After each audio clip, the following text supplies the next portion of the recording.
सतयुग में परमेश्वर कबीर जी के मुख कमल से इस तरह के सत्य अमृत वचन सुनकर बहुत सी आत्माएं उनकी शरण ग्रहण करती हैं, परंतु भक्ति में विशेष कसक न बन पाने के कारण अंत में यहीं रह जाती हैं।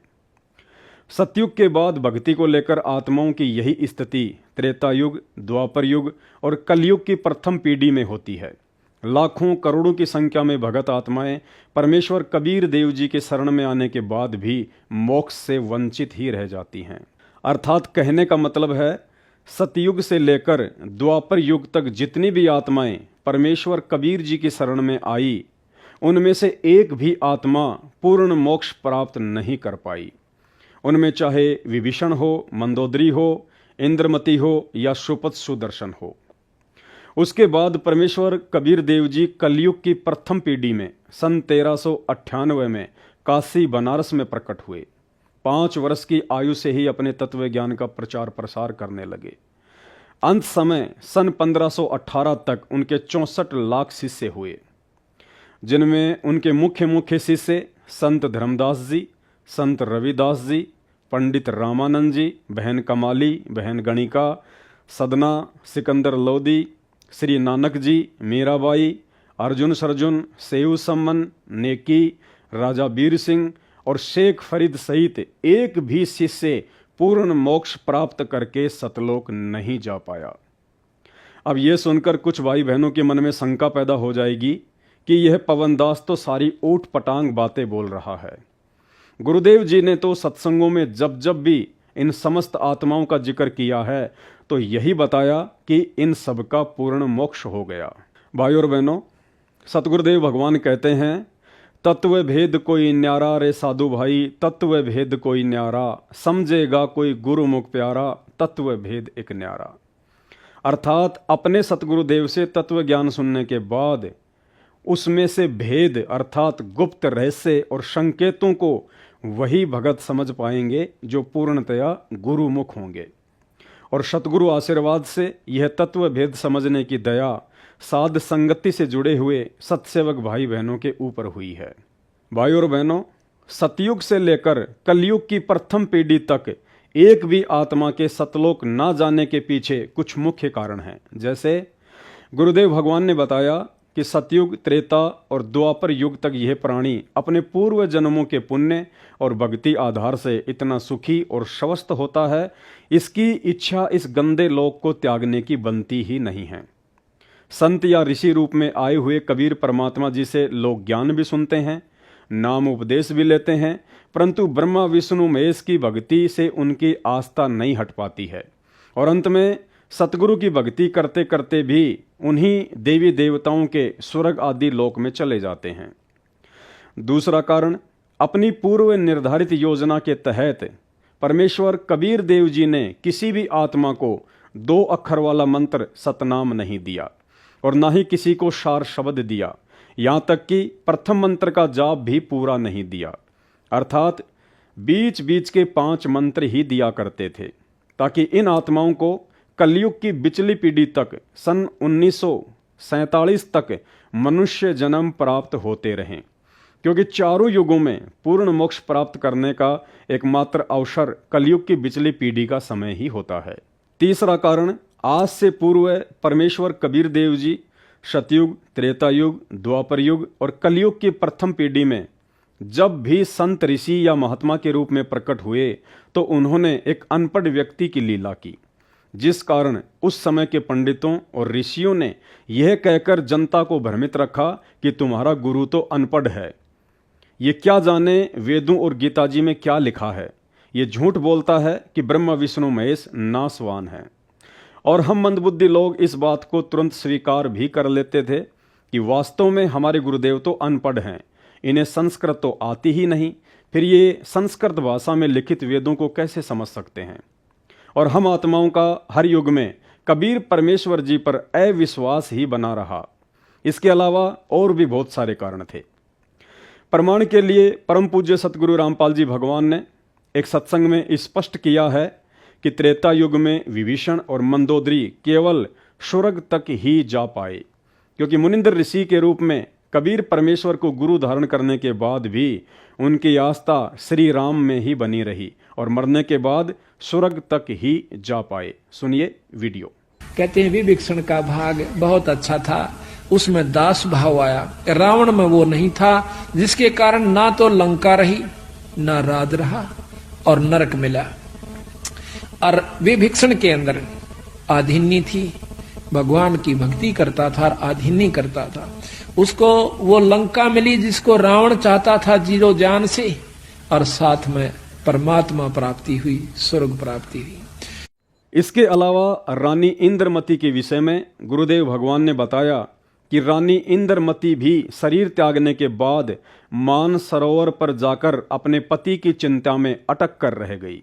द्वापर युग में सुपथ सुदर्शन भी शरीर त्यागने के बाद मान सरोवर पर जाकर अपने माता पिता की चिंता में पड़कर पूर्ण मोक्ष से वंचित ही रह गया। कहने का अर्थ है, सतयुग से लेकर कलयुग की प्रथम पीढ़ी तक अनपढ़ होने के कारण ना ही तो हम शास्त्रों से कोई प्रमाण देख पाए कि पूर्ण परमात्मा कौन है, और ना ही उस समय मोबाइल, टीवी या अन्य वैज्ञानिक उपकरण थे जो हम दिन रात सत्संग सुन सुनकर ज्ञान पर दृढ़ हो पाते, और ना ही आसपास कोई भगत हुआ करते थे जो हम साथ संगतियाँ कर पाते। साल 6 महीने में परमात्मा स्वयं ही आकर भक्तों को सत्संग सुनाया करते थे, जिस कारण से हम आत्माएं भक्ति के बजाय सांसारिक रंग में अधिक रंगे रहे और पूर्ण मोक्ष से वंचित ही रहे। भाइयों और बहनों, अब आगे वीडियो में बात करते हैं उन आत्माओं की जिनका जन्म कलयुग की प्रथम पीढ़ी में सन 1398 के आसपास हुआ और जिन्होंने कबीर परमात्मा की शरण ग्रहण की, जिनकी संख्या 64 लाख बताई जाती है, जिनमें मुख्यतः संत धर्मदास जी, संत रविदास जी, पंडित रामानंद जी, पंडित सर्वानंद, कमाली, गणिका, सदना, सिकंदर लोधी, श्री नानक जी, मीराबाई, अर्जुन सरजुन, सेव सम्मन, नेकी, राजा वीर सिंह, संत नामदेव, रंका बंका, जीवा दत्ता और शेख फरीद आदि शामिल हैं। अब आपको जानकर आश्चर्य होगा कि कलयुग की प्रथम पीढ़ी की शुरुआत में सन 1398 से लेकर उसकी समाप्ति सन 1947 तक भी उन तमाम 64 लाख में से एक भी भगत आत्मा अभी तक सतलोक नहीं जा पाई है। हैरान होने की आवश्यकता नहीं है। प्रमाण के लिए सुनिए, वर्तमान में धरती पर प्रकट पूर्ण परमात्मा सतगुरु रामपाल जी के मुख कमल से कि 64 लाख में से एक भी भगत पार नहीं हुआ। वो वस्तु आपको फिर बताई जाएगी जो तत्व भेद है, जिसको शब्द कहते हैं। अब ये बालका खेल समझ रखा, नाम ले लिया, गुरु कुआ में पढ़ो, नाम ले लिया अपना ठीक से। ईसाई आसान होता तो बिराई बंदी छोड़ना है, सारन पार ले जाती है। वो यह चीज चाहते थे कि ये टिक जावे। बंदी छोड़ना खुद लीला करी, 64 लाख से सो गए थे। महाराज ने देखा कि इनमें से कितने कापड़े, एक पे छोड़ मारी थी, 1.5 पाया था। 64 लाख में तो एक बार फटकार दी थी नो, 1.5 पाया था अर्जुन सरजुन, और वो 1.5 भी ठीक ना रहे, 2 भी। तो ऐसा है कि उन उदाहरणों को क्यों किया उन्होंने कि हो सकता आने वाले सावधान हो जाए, पर हम फिर उससे लगन में लगे रहेंगे तो फिर देखो वही बात से महाराज के हैं, तापसुआ को फोकट ज्ञाना, गुरु को तज पूजे जो आना, आन कहें दूसरे को, और तापसुआ को फोकट ज्ञाना, और फिर ज्ञान की उन कुछ नहीं हो पाया उसमें भी। अब आगे आपको जो वीडियो सुनाने जा रहे हैं उसमें परमेश्वर रामपाल जी ने प्रमाणित कर दिया है कि संत नामदेव भी पार नहीं हुआ और ना ही वर्तमान बिचली पीढ़ी में पार हो पाएगा। उसे तो फिर किसी कलयुग में दोबारा से जन्म लेना पड़ेगा। धर्मदास मेरी लाख गवाई, सार शब्द की दीवार न जाए, मूल ज्ञान कहीं बाहर न जाए। अभी तक ये सार नाम, सार शब्द परमात्मा ने किसी को बताया नहीं था, अब ये खुला है। मोक्ष तो बच्चों ईब होगा आपका, सहज में होगा। आप नामदेव और ध्रुव प्रहलाद से कम सौभाग्यशाली नहीं हो, उनसे ज्यादा सौभाग्यशाली, क्योंकि आपको सीधा मोक्ष मिलेगा। उनको फिर से जन्म लेना पड़ेगा कभी इसी कल में। ये सत्कर मान लेना, तुम बल्कि बच्चों की बात ना समझना इसको। मैं कोई रूम बात नहीं हूँ, व्यर्थ की थूक मिलोता हूँ, कति काटे की बात कह रहा हूँ, लेकिन इसको हल्के में लोगे तो फिर दुरुक्ति शुरू हो जाएगी, ये चक्कर फिर शुरू हो जाएगा। ये अरट का कुआ लोई या गड़बंदा है सब कोई, कीड़ी कुंदर और अवतारा हर हट डोर बंदे की बात। अब आगे गुरुदेव भगवान ने स्पष्ट कर दिया है कि अब्राहिम सुल्तान का भी पूर्ण मोक्ष नहीं हो पाया है। आगे इस सत्संग में गुरुदेव बता रहे हैं कि अब्राहिम सुल्तान की समाधि बहुत ऊंची लगने लग गई थी, लेकिन सतलोक तो परमात्मा की रजा से ही जाया जा सकता है। इस शब्द को ध्यान रखना कि सतलोक तो परमात्मा की रजा से ही जाया जा सकता है, अर्थात अब्राहिम सुल्तान का भी पूर्ण मोक्ष नहीं हुआ। गरीब ऐसी मन की वृत्ति है, इच्छा आव जाए, जागत इच्छा है नहीं, सो साधु सतपाल। गरीब प्रकृति छोड़ा नहीं, कोई ना धर है धीर, 2400 पहुंचे निजा आसन अटल कबीर। ओए होए, जहां परमात्मा कबीर जी का अटल आसन अमर स्थान सतलोक है, वहां तुम्हारी 24 अवतार भी नहीं जा सकते। दूसरे शब्दों में गरीबदास जी ने कहा है, जट कुंडल ऊपर आसन है, सतगुरु की सैल सुनो भाई। जहां धरु पर लाद नहीं पहुंचे, सुख दे कुमार्ग ना पाए।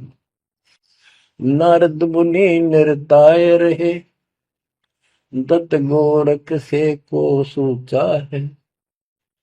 बड़ी सैल अदम सुल्तान करी, सतगुरु तकिया टुक ऊंचा है। धर्मराजा का ध्यान धरे, अधिकार बतावत है। दो लिखुआ चित्र गुप्त जाके, सतगुरु तकिया नहीं पावत। कितनी गजब की बात कहती है कि जटकुंडल आप ऊपर आसन है, सतगुरु की सैल सुनो भाई। जहां ध्रुव प्रहलाद नहीं पहुंचे, सुखदेव को मार्ग ना पाए। नारद मुनि मुस्काए रहे, दत्तात्रेय जी, दत्त गोरखनाथ से तुम इससे इनसे तो किसी को सूचा नहीं मांगते, बड़े प्रसिद्ध सिद्ध थे। और बड़ी सैल अदम सुल्तान की प्रसिद्ध गुरु तकिया टुक पहुंचा है। सुल्तान अदम घर छोड़ के चला गया, भक्ति करने लगा, तो उसकी समाधि ऊपर बहुत दूर तक जाने लगी। लेकिन भगवान के घर तो परमात्मा की कृपा से ही जाया जाएगा। आगे वीडियो में गुरुदेव भगवान ने स्पष्ट कर दिया है कि काशी वाली गणिका बहन, जिसको माध्यम बनाकर 650 वर्ष पहले परमात्मा कबीर जी ने 64 लाख भक्तों की परीक्षा ली थी, इस वाणी में स्पष्ट कर दिया है कि वह भी स्वर्ग तक ही जा पाई है। चमरा जुल्हा तर गए और छिपा नाई रे, गणिका चढ़ी विमान में सुरगापुर धाई रे। यहाँ सुरगापुर धाई का अर्थ है स्वर्ग तक ही जा पाई। चमरा जुल्हा तर गए और छिपा नाई रे, गणिका चढ़ी विमान में सुरगापुर जाई रे। अब क्या बताते हैं कि पहले ये धारणा बनी हुई थी कि भक्ति तो भाई कहता साधु संत करें, जंगल में चले जा, या फिर ब्राह्मण लोगों का काम है। तो गरीबदास जी बता रहे हैं कि जिसको तुम चमार कहा करते रविदास जी, और जुल्हा दान कहा करते परमेश्वर कबीर जी, और नामदेव जी को आप कहा करते हो छिपी जाति में था, छिम्बी जाति में, कहते हुए भी पार हो गए। बोले आदमी तुम भी भक्ति कर लो, सारे पार हो जाओगे। चमरा जुल्हा तर गए वो छिपा नाई रे। नाई कौन? नंदा नाई थे, सैन भगत, वो भी भक्ति करके वो भी पार हुए। और गणका चढ़ी विमान में सुरगापुर जाई रे। इस अगले वीडियो में गुरुदेव भगवान ने स्पष्ट कर दिया है कि धना भगत, बाजीद, गोपीचंद भरतरी और शेख फरीद सहित अनेकों आत्माएं अभी महास्वर्ग में बैठी हैं। समय आने पर उनको दोबारा से मानव जन्म मिलेगा, अर्थात अभी उनका भी पूर्ण मोक्ष नहीं हो पाया है। माया काली नागनी अपने जाए खात, कुंडली में छोड़े नहीं सौ बाता की बात। कुंडली में से निकले धना भगत बाजीद, गोपी चंद और भरतरी लाई डांक फरीद। नौकेश की कुंडली मत निकल गए रवि धन्ना भगत बाजीद, ये सारे फिर कबीर साहब की शरण में आ गए थे। और उनको बंदी छोड़ने वो सही नाम दे दिया जो कम से कम कुछ ऐसे हंस हैं जो अभी महास्वर्ग में हैं, लेकिन उनको काल छेड़ा कोई ना। वो जब दोबारा स्वर्ग भोग आ जाएंगे उन्हें फिर नाम देगा मालिक। एक बार जो इनकी शरण मांगे उन्हें बेड़ा पार करके छोड़े। अब आगे आपको धर्मदास जी के विषय में प्रमाण मिलेगा, जो कि 650 वर्ष पहले 64 लाख शिष्यों में कबीर परमात्मा के परम भगत थे, जिन्हें कबीर परमात्मा ने आगे उपदेश देने का आदेश भी दिया था।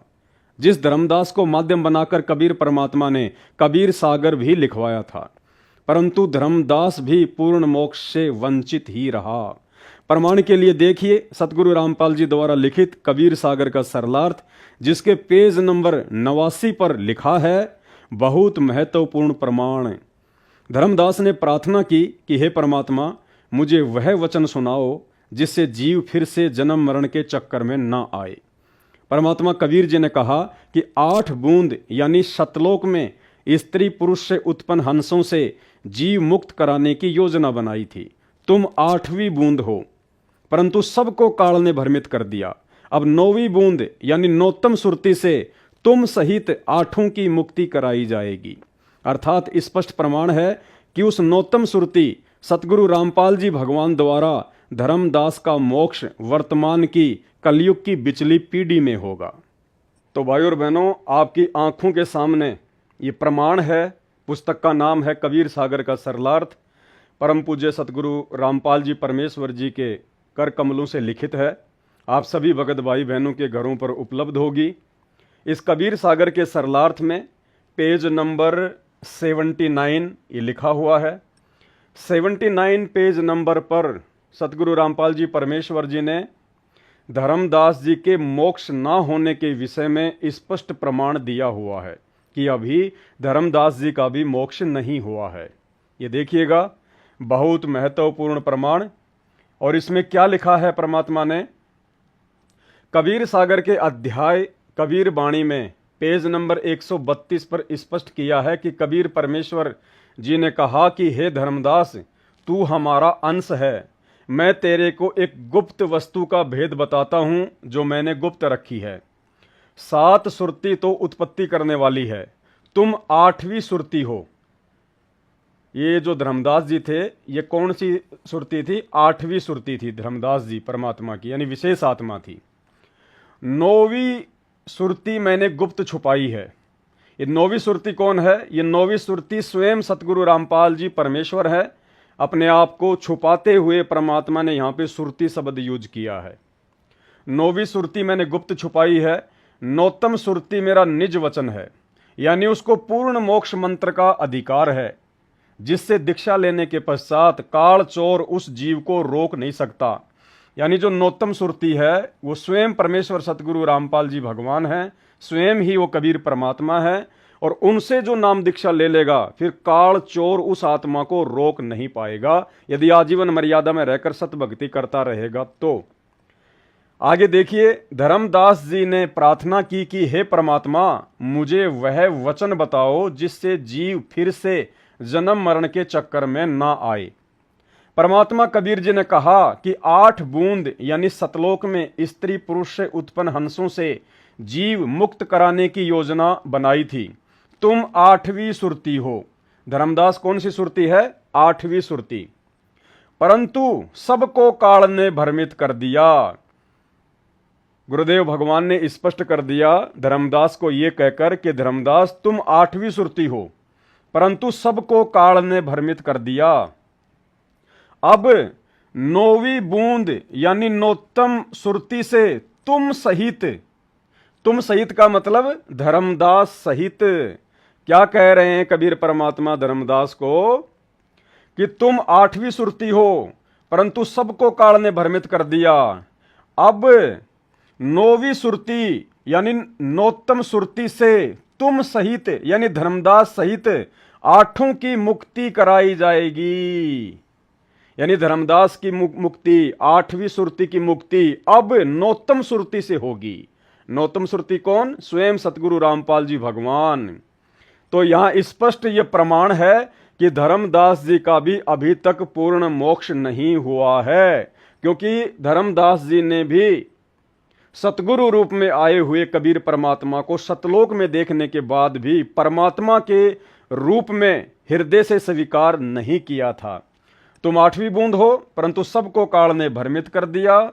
अब 9वीं बूंद यानी नोत्तम सुरति से तुम सहित यानी धर्मदास सहित 8 की मुक्ति कराई जाएगी। तो भाइयों और बहनों, आपने देख लिया ये कबीर सागर का सरलार्थ और पेज नंबर 79। इसमें परमात्मा ने स्पेशल तौर पर यह शब्द लिखकर बहुत महत्वपूर्ण प्रमाण और यहाँ स्पष्ट कर दिया सतगुरु रामपाल जी भगवान ने कि धर्मदास जी का भी अभी तक पूर्णतया मोक्ष नहीं हुआ है। धर्मदास का मोक्ष वर्तमान में नौतम सुरति परम पूज्य सतगुरु रामपाल जी परमेश्वर जी के शरण में आने के बाद होगा। आगे सतगुरु रामपाल जी परमेश्वर जी ने अभी तक अर्जुन सर्जुन का भी पूर्ण मोक्ष न हो पाने का प्रमाण कबीर सागर का सरलार्थ पेज नंबर 550 पर दिया है। देखिए, अब देखिए भाइयों और बहनों, ये वही पुस्तक है कबीर सागर का सरलार्थ और इसके पेज नंबर 550 के ऊपर कबीर सागर का सरलार्थ पेज नंबर 550, इसमें परमेश्वर सतगुरु रामपाल जी ने अर्जुन सर्जुन के विषय में स्पष्ट तौर पर साफ साफ लिखा है कि अर्जुन सर्जुन का भी वर्तमान में दोबारा से जन्म होगा। अर्जुन सर्जुन का भी पूर्णतया मोक्ष नहीं हुआ, क्योंकि 650 साल पहले जब कबीर परमात्मा सतगुरु रूप में आए थे तो अर्जुन सर्जुन भी उनको पूर्ण परमात्मा के रूप में हृदय से स्वीकार नहीं कर पाए थे। देखिए, साफ साफ प्रमाण है। यहां पर क्या लिखा हुआ है? जब अर्जुन सर्जुन के मन में दोष आ गया था, जब परमेश्वर ने 650 वर्ष पहले अपने 64 लाख भक्तों की परीक्षा ली थी एक गणिका बहन को निमित्त बनाकर, तो अर्जुन सर्जुन उस समय कहीं बाहर गए हुए थे अपने व्यापार के सिलसिले में। जब वापस आए तो भक्तों ने कहा कि तुम कहाँ चले गए थे, यहाँ तो गुरुजी ने सत्यानाश कर दिया है, कहीं बाहर निकलने लायक भी नहीं छोड़ा, सरेआम वैश्या के साथ में घूम रहे हैं, लोगों ने तो हमारा बोलना भी बंद कर दिया। तो उनको विश्वास नहीं हुआ। तो लोगों ने कहा कि तुम्हें विश्वास नहीं है क्या? बोला नहीं भाई, अपनी आंखों से देख लेंगे तब मानेंगे। तो भक्तों ने कहा कि जाओ वहाँ पे वो गणिका के घर पे बैठे हुए मिलेंगे। तो हिम्मत सी करके दोनों चले गए और वहाँ जाने के बाद अर्जुन और सर्जुन ने ज्ञान को आधार ना बनाकर, क्योंकि जो व्यक्ति अपने गुरु को परमात्मा नहीं मानेगा, गुरु को भगवान नहीं मानेगा, उसको कभी ज्ञान आधार हो ही नहीं सकता, उसके हृदय में परमात्मा का यह तत्व ज्ञान समा ही नहीं सकता।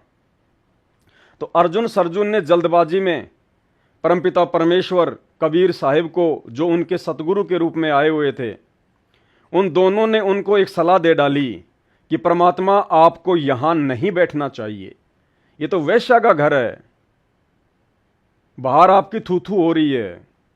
तो परमेश्वर ने कहा था कि भाई आप तो मेरे गुरु बन गए, जब मुझे सलाह देने लग गए तो आप तो मेरे गुरु हो गए।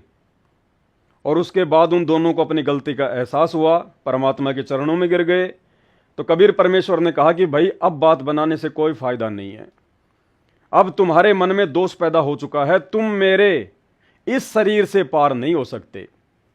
और फिर परमात्मा ने जब उन्होंने ज़्यादा ही उनसे अरदास की, प्रार्थना की, तो कबीर परमात्मा ने कहा कि 250 वर्ष के बाद में मेरी एक आत्मा गरीबदास नाम से ऐसे ऐसे दिल्ली के पास में हुमायूंपुर है, वहाँ पे एक छुड़ानी गांव है, वहाँ पे वो जन्म लेगा। यानी लीला परमात्मा ने स्वयं ही करनी थी गरीबदास जी के रूप में, लेकिन अपने आप को छुपाते हैं। और तुम ऐसे ऐसे वहाँ पे रहना, और जब वो जन्म ले लेगा यानी वो प्रकट हो जाएगा, तब मैं तुम्हारे को संकेत करूँगा सौपन के माध्यम से। और ऐसा ही हुआ। एक रात्रि, उसी रात्रि में अर्जुन सर्जुन को सौपन में बताया कि गांव छुड़ानी, नाम गरीबदास, पिता का नाम बलराम, नाना का नाम शिवलाल जाट, जाओ और दीक्षा ले लो। यानी कबीर परमेश्वर ने अर्जुन सर्जुन को सौपन के माध्यम से बताया कि ऐसे ऐसे जिस आत्मा के विषय में मैंने तुमको बताया था वो आ चुका है, और जाकर उनसे नाम दीक्षा ले लो। दोनों ने सुबह सुबह उठकर एक दूसरे को अपना अपना सौपन बताया, और जिस किसान के घर में रह रहे थे उसी के रेडू छोटी बैलगाड़ी में बैठकर छुड़ानी गए। तो नाम पूछा, सही पाया। संत गरीबदास जी ने कहा कि आओ अर्जुन सर्जुन, परमात्मा का आदेश है, दीक्षा लो। उन्होंने दीक्षा ली, कुछ वर्ष छुडानी गांव में संत गरीबदास जी के पास रहे, फिर शरीर त्याग कर चले गए। अब आगे ध्यान से देखना, परमात्मा ने क्या क्या प्रमाण दिया हुआ है। उनका भी पुनर्जन्म होगा। स्पष्ट तौर पर सतगुरु रामपाल जी भगवान ने कबीर सागर का सरलार्थ पेज नंबर 550 पर साफ साफ लिखा हुआ है कि अर्जुन सर्जुन का भी वर्तमान भक्ति युग में दोबारा से जन्म होगा, पुनर्जन्म होगा। उनका भी पुनर्जन्म होगा जो इस भक्ति समय में होगा, यानी वर्तमान में, इस बिचली पीढ़ी में सतगुरु रामपाल जी भगवान के रहते सहते अर्जुन सर्जुन का भी दोबारा से पुनर्जन्म होगा। अब उनका मोक्ष होगा, अन्यथा गुरुद्रोही भी हो सकते थे, इसलिए उनको शरीर में रखकर उनकी श्रद्धा बनाए रखी। कारण यह था कि वे घर त्याग कर सतगुरु कबीर जी के शिष्य बने थे। वे कबीर जी से विमुख होकर किसी काल के दूत के आश्रम में रहते, उनका रंग चढ़ना ही था, वे भक्तिहीन हो जाते। उनके ऊपर विशेष कृपया परमेश्वर कबीर जी ने की थी। वैसे तो यह गलती समा योग्य नहीं थी। कौन सी गलती? नाम उपदेश लेने के बाद अपने गुरुजी में दोष देखना। कह रहे हैं परमात्मा कि वैसे तो यह गलती उनकी माफी के लायक नहीं थी, लेकिन ये तो दयालु परमात्मा है, फिर भी परमेश्वर ने रजा बख्श दी। यानी हमने केवल इतना देखना है कि इस कबीर सागर के सरलार्थ पेज नंबर 550 पर सतगुरु रामपाल जी भगवान ने अपने कर कमलों से साफ साफ लिखा है कि अर्जुन सर्जुन का भी दोबारा से पुनर्जन्म होगा, अर्थात उनका भी मोक्ष नहीं हुआ। अब आगे परमेश्वर रामपाल जी ने मीराबाई के विषय में भी मुक्ति बोध पुस्तक के पेज नंबर 213 पर साफ साफ लिखा है कि मीराबाई का फिर से मानव जन्म अब वर्तमान के भक्ति युग में होगा। तीनों नाम की दीक्षा मिलेगी, परंतु मोक्ष उसकी मर्यादा पर निर्भर करेगा। तो भाइयों और बहनों, आपके सामने पुस्तक है मुक्ति बोध, जो कि परमपिता परमेश्वर सतगुरु रामपाल जी भगवान ने अपने कर कमलों से लिखी है। और इस मुक्ति बोध पुस्तक के पेज नंबर 213 पर, पेज नंबर 213 मुक्ति बोध, आप सभी भगत भाई बहनों के घरों पर पुस्तक उपलब्ध है। क्या लिखा है परमेश्वर सतगुरु रामपाल जी ने मीराबाई के विषय में कि मीराबाई का भी मोक्ष नहीं हुआ, मीराबाई भी सतलोक नहीं जा पाई, उसका भी वर्तमान में दोबारा से जन्म होगा। क्या लिखा है देखिए, मुक्ति बोध पेज नंबर 213। इसमें हम नीचे चलते हैं। परमात्मा ने मीराबाई की पूरी कहानी लिखी हुई है, लेकिन हम अपने मतलब की बात को पकड़ेंगे। कुछ वर्ष के बाद अपने देवर के अत्याचारों से परेशान होकर घर त्याग कर वृंदावन में चली गई। वहां कबीर परमात्मा जी एक साधु के वेश में गए, ज्ञान चर्चा हुई। तब मीरा को ज्ञान हुआ कि अभी आगे की पढ़ाई शेष है, यानी केवल प्रथम मंत्र का जाप संत रविदास जी ने दे रखा था। परमात्मा कबीर जी ने सतनाम की दीक्षा दी।